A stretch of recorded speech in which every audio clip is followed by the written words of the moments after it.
Now, as you said, the question of the day was about our Talk That Talk segment. The question is, if you were proposed to or somebody else proposed to you and you said no, would the relationship end right there? Now, there's so many reasons this happens because there's an assumption that the minute somebody or the love of your life gets down on one knee and proposes, that the yes is absolutely automatic. And because so many people always expect that, the humiliation that comes with being rejected from a proposal, most people do believe that their relationship would not actually survive. Now, even just to start with, would it survive, yes or no? No. I have mixed feelings about it. Why? Good. I have mixed feelings about it because, like, I watched so many movies and, like, I've seen, like, people get rejected in them, and I'm just like, no, that wouldn't be me. Like, but if it was the reality of it and I actually love this person and they got down on their knees and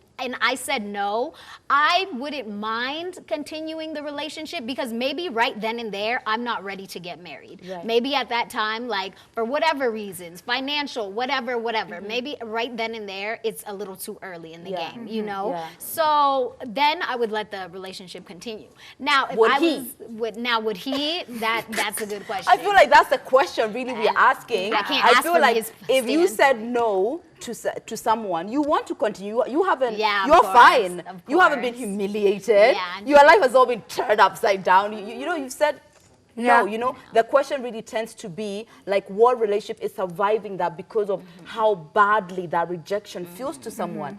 I personally feel that, number one, I really articulate myself very well about when I want to be able to do things. For example, when I meet someone or when we're talking, you know, when you guys start talking about children and moving in, I put it out there how long I feel like that would be the range of when I'll do those things. For example, after maybe 2 years, we can talk about moving in together. After maybe 3 years, maybe we can talk about marriage. I always give like a range because my comfort level tends to come with the amount of security of how much knowledge I have with this person.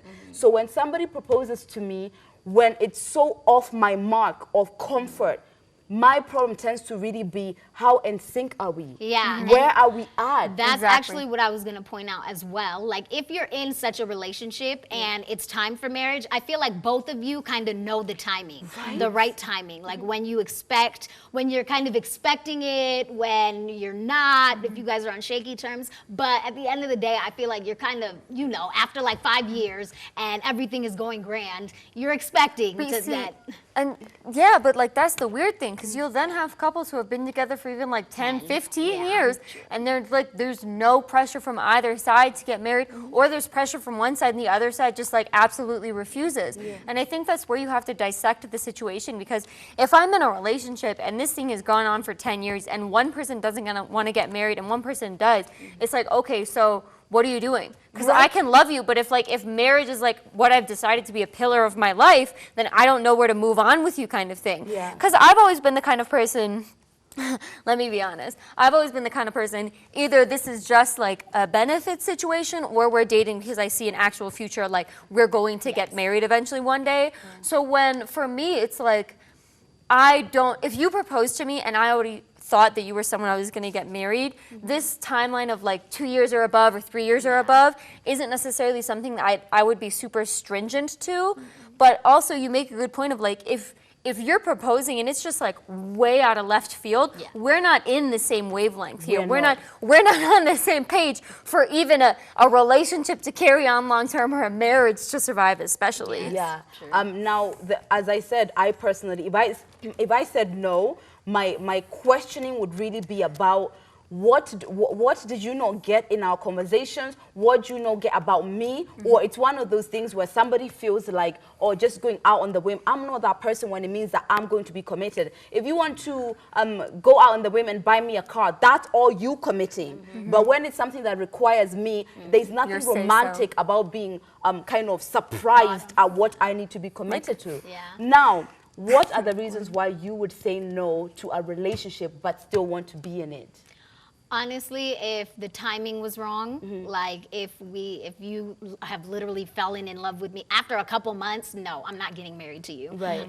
That's one. Me personally, I plan on being like financially stable. I want to be stable with myself, my health, my wealth, my everything. Yeah. Like in order for me to commit to someone Right. and be married. Yeah. Essentially.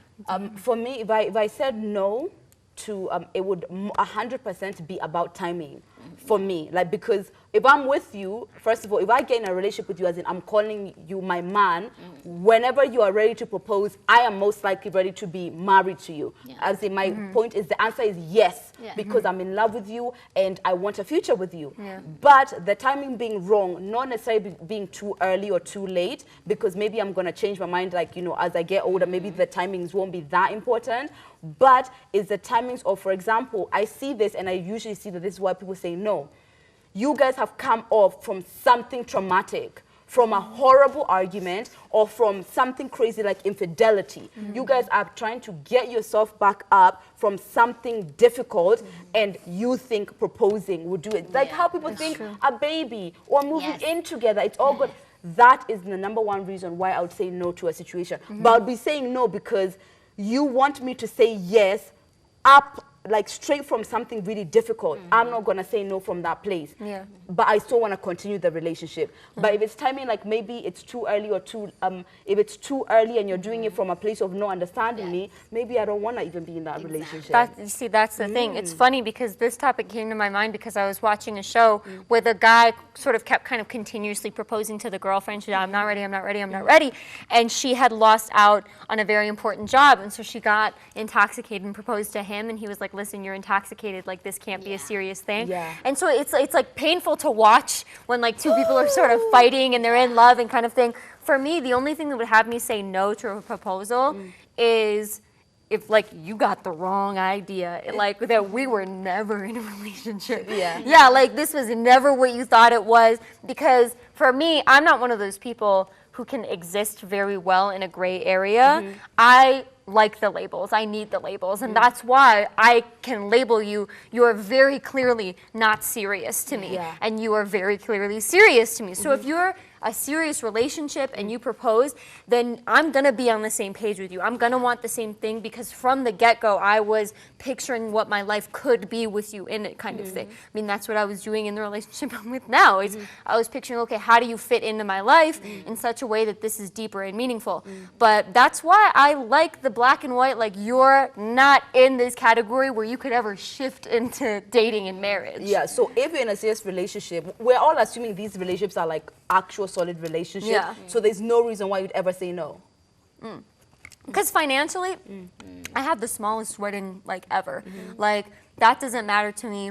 We're not in a rush to things. I think the reason people hold off financially, at least what I hear, is because of like the societal expectations of like big wedding, baby immediately, like, you know, lavish honeymoon, things like that kind of thing, because there's this timeline that we've all fit into that, you know, that we've decided. The good thing is like, never feel pressure in your own marriage from someone who you're not married to. It doesn't make sense. Like, I love my mother-in-law. She's not going to be the one carrying the baby. She's not going to be there all the time.